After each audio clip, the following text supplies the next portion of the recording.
السلام عليكم ورحمة الله تعالى وبركاته. إن شاء الله ربي هذا الفيديو تلقاكم في أحسن الأحوال. نتمنى تكونوا بخير وصحة وتمام.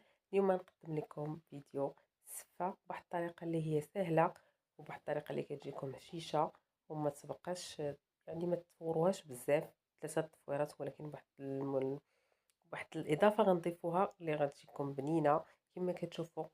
في البداية ديال الفيديو ندوزو للمكونات. اللهم صل وسلم على سيدنا محمد. المكونات انا عندي هنا نص كيلو دابا يضاعف الكمية يضاعفها ديال الشعرية الزفة. ضروري تكون نوعية زوينة. انا كندير النوعية اللي هي كتكون صفراء، ودائما هذيك النوعية اللي كتكون في الباكية هما كاين جوج الاسامي راه معروفين، هادوك احسن، انا جربتهم. كناخدو واحد الكمية ديال الزيت. الكمية انا درت بالحفنة ديال يدي، ما يعادل 3 المعالق كبار ديال الزيت، وكنلبسو لهاد الشعرية مزيان. هاد المرحلة ضروري ما نخليو حتى شي حاجة ما تلبسش مزيان. عاد كنديروها في الكسكاس، كنكونوا درنا الماء غليان نغليوه صافي، وكنديروه في الكسكاس ونحطوها تفور. هاد المرحله ما كتاخدش بزاف. هنا الماء كنوريكم نديرو كميه زايده، ما نديروش غير شويه، حيتاش غادي نديرو غادي نحتاجوه فاش غنسقيو به. هنا من بعد ما طلعت ليا التفويره، غير كطلع كلها، ماشي غتطلع غير من الوسط، قلبوها حتى كطلع مزيان، كتاخد شي 5 دقائق. وكنخوها في هذاك الماء ديال المرحله اللي قلت لكم، في داك الماء اللي هو طاب كنخوها فيه، كنخليوها دقيقه، ما تفوتوش دقيقه، غير كتحركوا كتخويوها. تاخذوا شي اناء اللي باش ديروا فيه داك الماء اللي غادي تخوى، نعاودوا نديروه في البرمه، نعاودوا نفوروا به، وكنبقاو نحركوا بشي فورشيط ولا شي حاجه، شي اداه هكا، نحركوا في الكسكاس حتى كينزل داك الماء.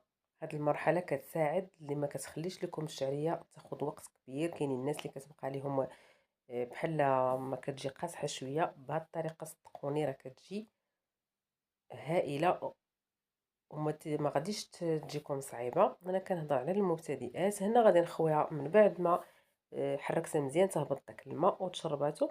كنخويها في القصريه، وماشي كنخويها ونخليها نغطيها، لا، كنبقى نحرك بشي فورشيط باش ما تتلصقش حتى كتشرب. هانتوما كيف كتشوفوا راه ما كتكور ما والو.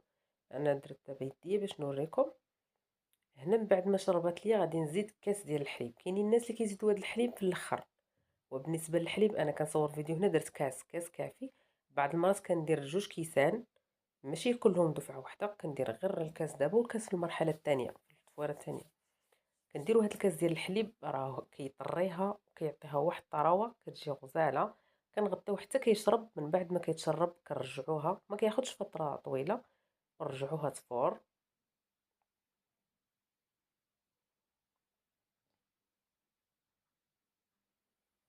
ثاني هاد المرحله حتى كتفور لنا ما كتاخذش وقت طويل. هنا غادي ندوز نحضر التفايه ديال الزبيب. هنا خديت كميه ديال الزبيب 200 غرام، 250 غرام، حيت من تقريبا 50، نقول 200 غرام. هنا درت نص معلقه صغيره ديال الخرقوم وديال السكينجبير والحار. انا كنستعمل حار غبره، نتوما اللي كيستعمل البزار يديروا. درت 2 كيسان ديال الماء نديروهم يطيبوا، ودرت القليل من الزيت ما صورتوش. انا خديت كاس، غنزيد كاس ديال الماء. هاد المقادير راه مضبوطين من الثلاجه، كنأكد من الثلاجه ماشي من روبيني. وحتى الحليب يكون بارد من الثلاجه، لانه البارد كيحل لينا السفه، ما كيخليهاش تكور. هنا في هاد المرحله قبل ما نضيف داك الماء اللي درت فيه الملح، غادي نضيف واحد المعلقه ديال الزبده، هي هادي اللي غنكتفي بها. كتجي ناشفه، ما تجيش ما تضرناش في المعده. معلقه ديال الزبده، انا درت زبده حيوانيه ديال العبار اللي كناكلو. هاد الزبده هي باش نحلها دابا، كتحلوها بها. علاش؟ لانه حنا فاش خويناها في البرمه، داك الزيت اللي كنا لبسنا بقى في الماء. هذاك الشيء باش غنديرو دابا. هاد الزبده كندير معلقه كبيره، كندير القياس اللي هو غادي يحلها لينا. تقريبا خدات ليا معلقه كبيره صافي، ما نعاودش ندير الزبده مازال. الزبده اللي غنكتفي بها. بعد ما كتحل كنستعنوا دائما بالفرشيط دوك الاسنان ديالها باش ما كتهرش لينا الشعريه. هنا من بعد ما تحلات عاد كنضيف داك الماء اللي بارد. هاد الماء البارد راه مهم، بارد من الثلاجه، حتى الا كانت شت مجموعه ديك الشعريه كتحل. انا كنوريكم، نتوما كتخويو وهي كتحل. كنديروا فيه نيت الملحه ضروري، واخا الشعريه ديالنا حلوه، شعريه السفه، ضروري كنديروا الملحه باش كتجي بنينه وتعدل لينا الذوق.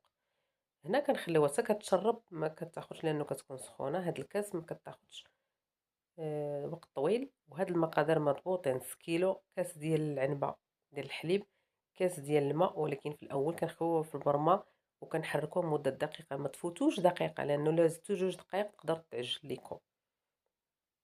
هنا من بعد ما تشربات كما كتشوفوا، ها هي شوفوا محلولة. دابا غادي نزيد سكر سنيدة لأنه هذه التفويرة الأخيرة الثالثة. هنا غادي نكتفي أنا ب3 د المعالق. أنا كندير السنيدة في الأول، كندير السنيدة في الأول لأنه السنيدة كتذوب مع الشعرية سخونة حتى هي كتزيد تهششها مع داك الحليب، كتزيد حتى ما تحتاجوش الكمية الأكبر ديال الماء كما كتشوفوا. راه جات ما شاء الله. أنا كندير السنيدة، ولكن هنا أنا ما تنحملش الحلاوة بزاف، درت 3 د المعالق ديال السنيدة فقط. وخلاص مع ديك الزبدة غديروها دابا تفور، إما غادي تزيد أكتر. وهاد المرحلة الأخيرة ما كنفوروش غير، يعني كنخليوه شي ربع ساعة وهو كيطلع على الفار. علاش؟ لأنه ديك السنيدة خصها تذوب لينا تماما. هاد السنيدة 3 د المعالق راه ما كتجيش حلوة، اللي كيبين الحلاوة يزيد اولا تيكمل بسكر كلاصي في الاخير.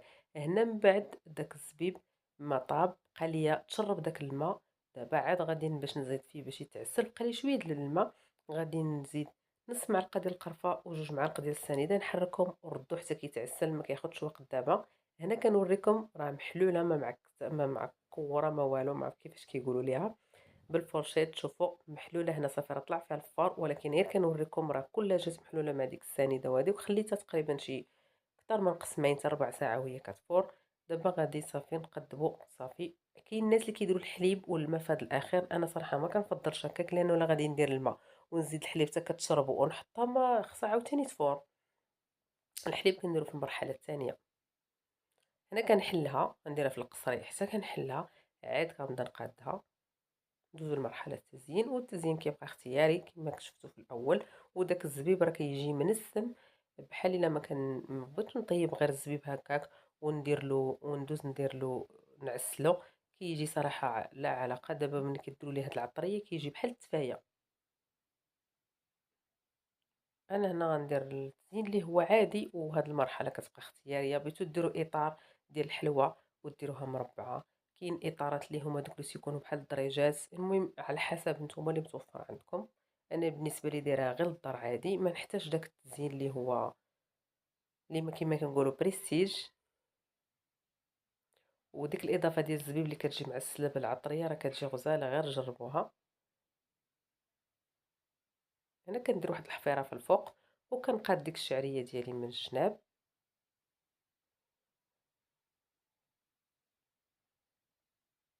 درت هاد التزيين يعني دورت داك سكر كلاصي، لانه حنا ما كناكلوش الحلاوه بزاف. هاد القياس اللي كاين هنا ومع داك الزبيب حلو، وجاتني مازال يعني بحال حسيت بها حلوه. يعني كاين عليا ندير 2 معالق ديال السنيده يمكن. هنا غادي نحط داك الزبيب في الفوق اللي تعسل. شفتوا كيفاش كيولي معسل، وتيجي فيه حتى ديك اللمقه ديال الحراره. انا ما كنستعملش البزار نهائيا، محيده كندير الحار. وبالنسبه للناس اللي كيديروا البزار غادي يديروا البزار اللي هو الفلفل الاسود. وكنصحكم ما تكثروش السايده، لانه هذا الزبيب حتى هو حلو وكيجي معسل، يلاه كيجي بالمذاق. انا هذاك السكر كلاصي غير درتو من الفوق للتزيين للتقديم فقط، ما نحتاجوش، لانه هذاك كفايه. هنا درت واحد الخطوط تاع القرفه كما كتعرفوا الصفاق، طبق مغربي راه معروف كنديروا له بهذه الطريقه. غير دابا كله كيفاش كيتفنن فيه في التقديم.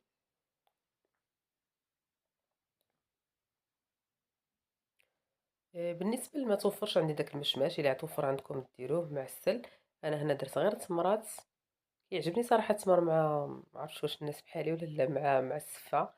وغادي ندير الكركاع او العين جمل حتى هو غادي نزين به. هنا كاوكاو اللي خديت اولا لوز اللي توفر عندكم، كاوكاو حمرته وطحنته. كنحطوا هاد السكر كلاصي والقرفه وهذا كنحطهم دائما في اطباق صغيره، اللي بيزيد يزيد، وحتى اللي بيحط حتى الحليب ومنسم بالزهر ويزيد. وكاين اللي كيحب هاد الطريقه، انا صراحه ما كتعجبنيش، فقط كنديرو كنفور به. ودرت هاد الكاوكاو اللي هو مهرمش كيعطي طعم زوين. زدت واحد القطع ديال عين جمل، هنا ما واضحش مزيان مع بعيد الكاميرا. من بعد راكم شفتوا الطبق في الاول كيجي صراحه زوين. وهاد المرحله كتبقى اختياريه. وبالنسبه للشعريه ما نقولش لكم كيفاش كتجي هشيشه، بداك الحليب وبديك الطريقه اللي درت ليها ديال فاش كتحطوها. غير هو نصيحه نعاود ناكد، ما تفوتوش دقيقة، غير كتحركو تحركو يلاه كتخوها صافي كتصفيوها باش ما تشمتكمش. هنا هذا هو الطبق ديالنا النهائي اللي كان اكثر من رائع. تقدروا ديروه للضياف ديالكم بهذه الطريقة، راه ما كتاخذش بزاف في التفوار. صدقوني جربوها وغادي تعجبكم.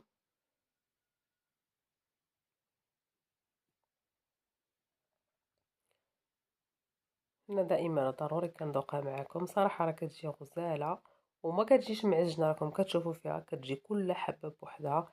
كنتمنى الى عجبكم الفيديو تشجعوني وديروا لي اشتراك، لانه هذا اليوتيوب راه كيكون فيه تعب كتير مع التصوير، راه ماشي سهل اي حاجه كنصوروها كلشي الناس ديال اليوتيوب، ولكن الحمد لله باقا القناه ما فيهاش المشاهدات بزاف.